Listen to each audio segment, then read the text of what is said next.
শিক্ষা হেতু পোৰ্টেলত কোনো ছাত্ৰ বা ছাত্ৰীৰ নাম কাৰেকশ্যন বা ক্লাছ কাৰেকশ্যন কৰিব লগা আছে নেকি, বা কোনো কাৰণত আপোনালোকৰ কোনোবা ছাত্ৰ বা ছাত্ৰীৰ ক্লাছ মিছমেচ হৈ আছে বা নেম মিছমেচ হৈ আছে। যদি আপোনালোকে এনেকুৱা শিক্ষা হেতু পোৰ্টেলত কোনোবা ছাত্ৰ বা ছাত্ৰীৰ নাম ভুল হৈ আছে, তেতিয়াহ'লে কেনেকৈ কাৰেকশ্যন কৰিব, মই আজি এই ভিডিঅ'টোৰ যোগেদি আপোনালোকক দেখাবলৈ যত্ন কৰিম। আশা কৰিছোঁ ভিডিঅ'টো সম্পূৰ্ণ শেষলৈকে চাব। আপোনালোকে ক্ৰম ব্ৰাউজাৰ বা গুগলত গৈ আপোনালোকে shikshasetu.assam.gov.in আপোনালোকে ক্লিক কৰি আপোনালোকৰ নিজৰ বিদ্যালয়ৰ UDISE code, password, district captcha দি আপোনালোকে লগ ইন কৰি ল'ব। লগ ইন কৰাৰ পাছত আপোনালোকে ষ্টুডেণ্ট মেনেজমেণ্টত যাব। ষ্টুডেণ্ট মেনেজমেণ্টত গৈ আপোনালোকে ষ্টুডেণ্ট লিষ্টিঙত ক্লিক কৰিব।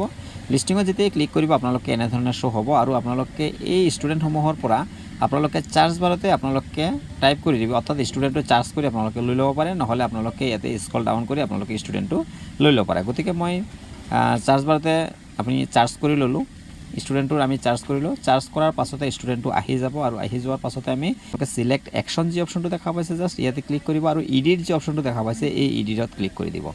ইডিটত ক্লিক কৰাৰ লগে লগে ষ্টুডেণ্টটোৰ গোটেই ডিটেইলছসমূহ দেখা পাব এনেধৰণে। তো ইয়াতে আপোনালোকে চাওক, এই ষ্টুডেণ্টটোৰ যোনটো শিৱা দাস আছে এইটো শিৱা মজুমদাৰ বুলি হ'ব। তো গতিকে আমি এতিয়া মজুমদাৰটো আমি লিখি লওঁ, যোনটো সঠিক হয় সেইটো আমি এতিয়া দি দিম। তো আপোনালোকে এনেধৰণে আপোনালোকৰ যিকোনো কাৰেকশ্যন আপোনালোকে কৰিব পাৰিব, আৰু কাৰেকশ্যন কৰাৰ পাছতে আপোনালোকে জাষ্ট কি কৰিব, আপোনালোকে তললৈ আহি যাব। আপোনালোকে গোটেইটো চোৱাৰ পাছত আপোনালোকে তলতে যি নেক্সট অপশ্যনটো দেখা পাইছে জাষ্ট এই নেক্সট অপশ্যনটোত আপোনালোকে ক্লিক কৰি দিব। ইয়াতে ক্লিক কৰাৰ পাছতে এনেধৰণৰ শ্ব' হ'ব।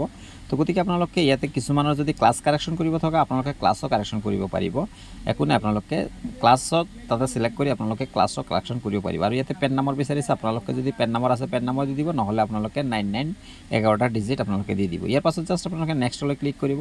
নেক্সটত ক্লিক কৰাৰ পাছত এনেধৰণে গোটেইটো ফিল আপ থাকিব। আপোনালোকে পুনৰ নেক্সটলৈ ক্লিক কৰিব আৰু আপডেটত ক্লিক কৰি দিব। আপডেটত ক্লিক কৰাৰ লগে লগে আপোনাৰ এই ষ্টুডেণ্টটোৰ যোনটো কাৰেকশ্যন কৰা হৈছে এইটো সম্পূৰ্ণ ডাটা আপডেট হৈ যাব আৰু কাৰেকশ্যন হৈ যাব।